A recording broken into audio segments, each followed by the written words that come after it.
guys? My name is Rage and we are back today with another Red Star Orb opening video and character review.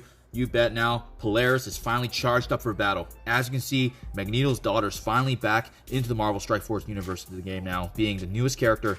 Adding her to her magnetic abilities to your XFactor team, you can see that she's going to be able to provide a boatload of benefits for the team, as well as regen, shielding allies, in addition to flipping regen to bleed. We'll walk through more details on her skill kit, but you bet we're always going to want to take advantage of these opportunities because we get that increased 50% of the drop rate for the Red Star Orb. So you bet. Let's go ahead and go open a few orbs here. As per usual, you know, I do like to make sure that I spend at least 10 just to see if I can get the 3 red as a target. And, you know, with the previous Red Star Orb opening multiple, man, there was issues known where players actually didn't receive the bonus. So it's always a good idea just to make sure when you hit the little eye here, to scroll all the way down. And just seeing that promotion being effective is really what you want to see. So you can see, yes, we do see Polaris there, so we are good to go. So got 23 here. Let's go ahead and open 10 and see how it is first. The goal is always to get a 2 red or a 3 red, and obviously we are able to do that earlier rather than later. You know, I always like to preserve my Red Star Orb opening for future character, just because you never know what kind of characters might be around the corner. And it's always good to set a budget and a goal because you never really want to overspend. But this character does seem like it's going to have a very, very good kit to synergize, right? So can't complain there. Got the purple right there actually for the aim minion. Unfortunately, it was a duplicate, but it does help us with the credits. 2 red, you know what, can't complain. You finally got Polaris there, and we did open actually already about 6 or 7, so got the 1 right there. Now it is considered duplicate, so I do, you know, I'm almost tempted to want to open maybe potentially a Elite 4, just due to the fact that she's going to be providing a lot of synergy you'll see into the XFactor team, especially with her health pool being used as the basis for the shielding and the barrier. So you can see here that is 10 officially, but you know what, let's just gamble a little bit here, just because I do actually have 5 here, and it's not every day that we get an increased chance here.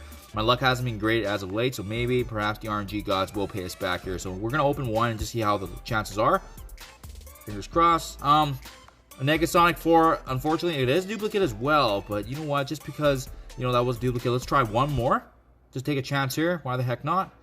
And there we go. I actually got that on screen for you guys, so that's beautiful. So took me 2 tries here, but you can see the extra 15% chance did play a factor. Got the 4 red there, quite happy. So with that being said, I hope you guys have awesome luck as well, because, you know, sometimes you just do have to save up a couple of those orbs just to see how the luck works out for you.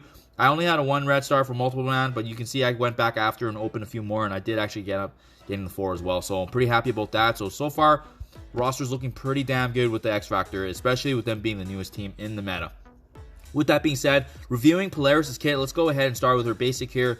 Sagwin Iron. As you can see here, this is a primary attack here that attacks not only the primary target, but adjacent, applying a bleed as well. You're going to see what's unique about this ability is the fact that she's actually going to barrier the most injured ally on her team for 5% of her max health. And I mentioned this earlier, it is going to be nice to want to bring on Red Star Orbs, Red Star rankings for Polaris, because you can see that this barrier is going to be based off of her health percentage.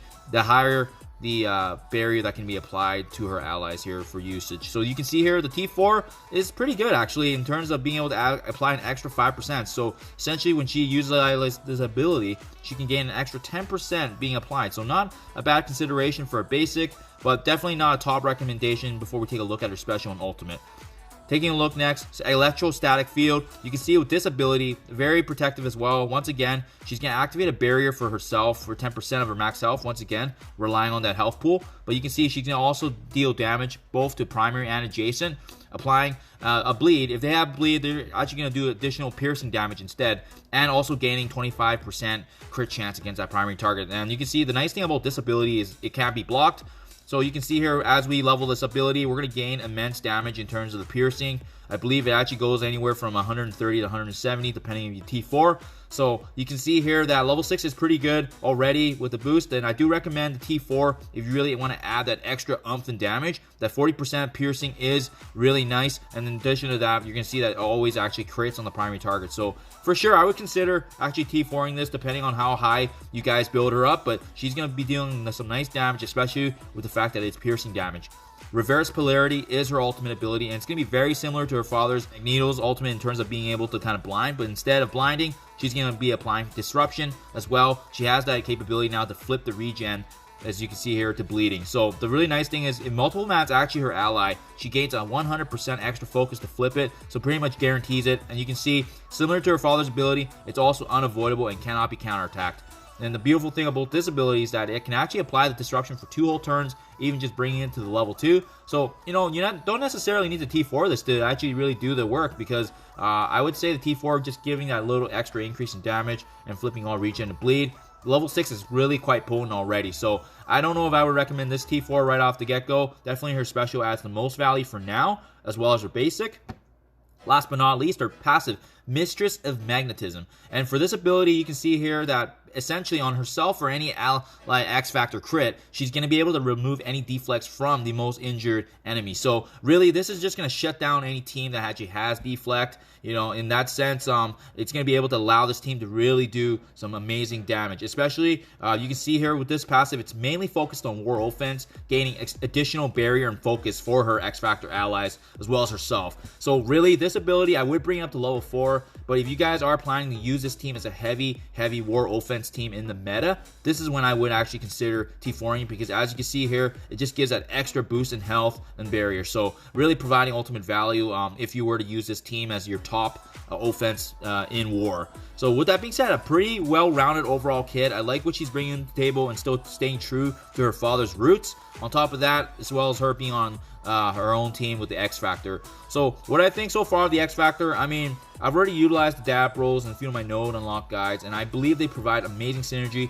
Multiple man kit, his kit is really amazing in my last review, and the fact that he can actually create a lot of fellow allies to really support this team, I think it's going to be a beautiful synergy.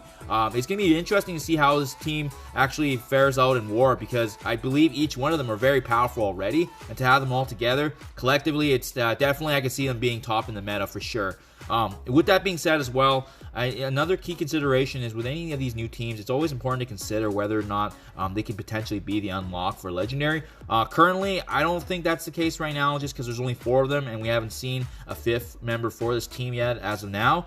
And on top of that, generally, I find that Scopely does tend to use a combination of characters that are previously farmable already, and seeing as how Shatterstar, Longshot, Multiple Man, and Polaris technically aren't farmable yet, and Multiple Man is just available right now through the event, right? So I don't think anytime soon we're going to see these characters being utilized as a legendary unlock, but you just never know. However, the odds definitely do seem highly unlikely. So hope you guys enjoyed this video. Quick review of Polaris and the XFactor team, but hope you guys are able to find value in the rest of our orbs. Good luck with your openings, and as always, you guys, do appreciate you checking my videos, and I'll see you in the next one.